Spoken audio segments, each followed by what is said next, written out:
le savez, une élection, c'est des étapes, c'est des procédures de la caution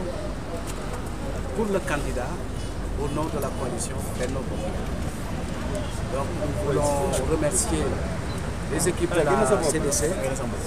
qui nous ont bien accueillis avec toute la correction due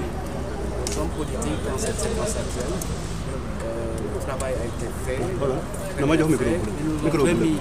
en contrepartie un récépissé établissant que le candidat de la coalition s'est acquitté de cette obligation. Cela est une indication au regard de la mobilisation. Abdoulaye Badji. C'est une délégation composée des membres de Benno Bokk Yaakaar avec des responsables de l'Alliance pour la République, notamment le maire qui est le mouvement des élèves étudiants, qui est sous la direction de notre camarade Abdoulaye Diagne, lequel est également le délégué national au parrainage. Donc il s'agit de cette double obligation, d'animer les structures du parti en tant que responsable, mais également de représenter la coalition dans cette fonction essentielle de parrainage. Donc vous aurez bien tous les différents. Donc je voulais vraiment remercier les camarades de Benno qui, à travers cette présence massive, ont indiqué la détermination d'aller en compétition électorale sur les bases de notre tradition démocratique, notre tradition électorale, des élections ouvertes, transparentes, régulières, sans contestation, qui établiront la victoire de notre candidat Amadou Ba comme 5e président du Sénégal. C'est ça qui nous a fait venir ce matin. Et nous vous remercions de l'avoir. Tous les jours, la justice rend des décisions. Malheureusement,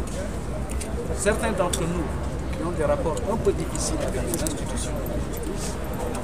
considèrent que cette justice est aux ordres lorsqu'elle décide contrairement à leurs attentes, mais sans presque féliciter la justice pour louer son indépendance. Et je crois que c'est ce qu'on a entendu depuis ce matin. Il est établi aujourd'hui par cette décision que nous sommes bien dans un état de droit. Il est bien établi que nous avons une justice indépendante.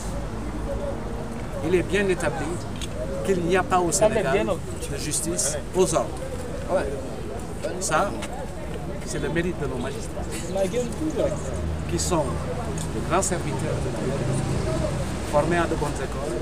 éduqués comme il se doit dans leur propre famille, avec une claire conscience de leur mission et de leur rôle dans notre société, puisqu'ils sont les seuls dépositaires de la capacité, de la compétence et du pouvoir de trancher des litiges entre citoyens ou anti-citoyens. Donc c'est une bonne décision. Alors moi, je ne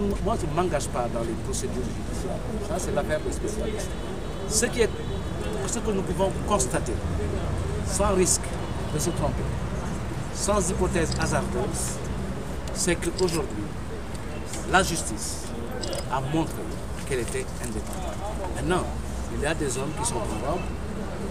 moi, la plupart, qui sont des avocats, et qui connaissent les arcanes mieux que nous. Une élection, ce sont des procédures, c'est le respect des normes définies par la loi. Et dans un état de droit, nous avons tous l'obligation de respecter les décisions de justice. Financier du candidat de la coalition Benno Bokk Yaakaar, muy sunu xarit àndandoo di le premier ministre Amadou Ba bi nga xam ne ba ñu jógee ci tànneef waa Benno Bokk Yaakaar ñëpp ci ànd joxoñ ko mais mooy candidat wu Benno Bokk Yaakaar parce que am nañu yaakaar ne liggéey bi ñu sumb ñu am njëriñ ci Sénégal mën na ko mottali gannaaw bi président Macky Sall xàlle yoon bi wane jëf wane ci yéene wane ci pas-pas bi Sénégal bi ñu fi amoon bi ñuy ñëw ak Sénégal bi fi ne bokkatuñu te Sénégal ba ñu jëm diggante 2024 ak 2029 beneen Sénégal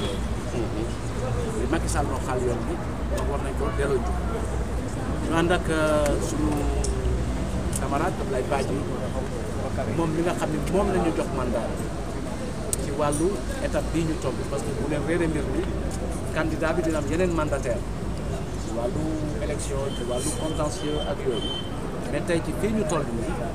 mbirum yónnee koppar pour matal li nga xam ni yoon teg na ko ci kaw képp koo xam ni am nga sañ-sañu nekk candidat te nga matal yëpp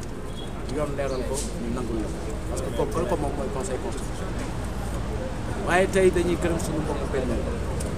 gannaaw ñi nga xam ne ñoo bokk ak ñoom alliance pour la république Marcel bu AFP ñoom Adja Penda bu LD Boubacar Diop bu ànd jëf ak ñoom du ma tudd ñëpp Alassane Cissé yor nouveau parti mais yor coalition boo xam ne dafa parti ñu ci àndal ànd ceeg suñu rakk nga xam ne mooy coordonnateur parrainage bi Ablaye Diagne te yor aussi ndombo tànk bi ko may bu jiite suñu ndaw yi nekk ci daara yi ak université donc tey jii ñu ngi gërëm CDC parce que bi fi ñëwee dalal nañu li ñuy dalale candidat yi amul benn beral wax amul benn xaj ak seen recevoir nañu def formalité yi delloo ñu bitis bi nga xam ne mooy mandargaal bi wàccoo nañu ak charte bi nga xam ne loi bi daf ko teg ci képp koo xam ne da nga bëgg nekk candidat yi jiite réew li ci des moom wane suñu pas-pas ak suñu yéene parce que li tax gunge bi mel nii waa Benno Bokk Yaakaar dañu wax ni bu ñu taxawati dinañu wane pas-pas bi jam ci ginnaaw candidat bi gannaaw ndogal li génne ci seen kuréelu leader mais Amadou Ba mooy suñu candidat lañu ko yéene mooy mu nekk le 5e président de la République du Sénégal. nen ma bëgg laaj sama jàngat ci xew-xewu tey sant yàlla bi ñu ko fekkee ñun ñëpp am na ñu mu concerné woon fekkee ñu jiitu ñu ci ay yëngu-yëngu yoo xam ni mbir yooyu ko waraloon ñu leen di ñaanal yàlla xarale ko li ci des tey mooy nañu dëppoo rek li ñu tàmm di wax parfois bu ñu journalistes yi laajee ñu leen laissons la justice faire son travail en tant que républicain du ñu wax ci mbirum justice boo xam ne jeexagul dañuy foog ni dañu bëgg a suul mbir mi mais loolu gëm-gëm la ak xaw ñun li ñu gëm mooy Sénégal état de droit état de droit boo ko gëmee doo am xaaj ak seen da ngay war a jox justice bi daraja boo xam ni bu dogalee nga nangu parce que ñun ñëpp ñoo yem àq ak yelleef mais ñoom dañ leen beral loxo rek leen lépp luy xew ci diggante ñaari Sénégal wala lépp luy xew ci diggante Sénégal ak état yéen dañu jox pour ngeen atte nañu la ña mu arrangé mooy Sénégal ñëpp la arrangé atte bu mel noonu xam nga lu tax parce que justice wane na ko ci état de droit lañ nekk ki ñooy laaj dégg ci tubaab naka lay waaj a kañ mais du ma ci wax dañ ko bàyyi ñi nga xam ne ñooy avocat yi ñun li ñuy wax mooy sant yàlla di ñu amee justice boo xam ne kenn tënk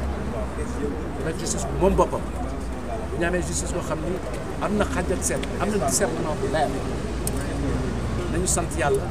bi nga xamee ni nit am na sañ-sañ bañ a bokk ci nguur àndul ak nguur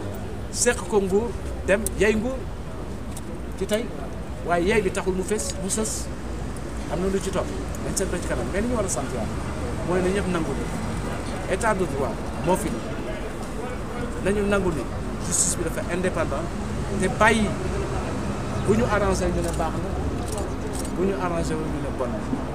nañu seet li arrangé Sénégal mooy justice bu indépendant mooy état de droit donc respecter institution yi ñun ñëpp la war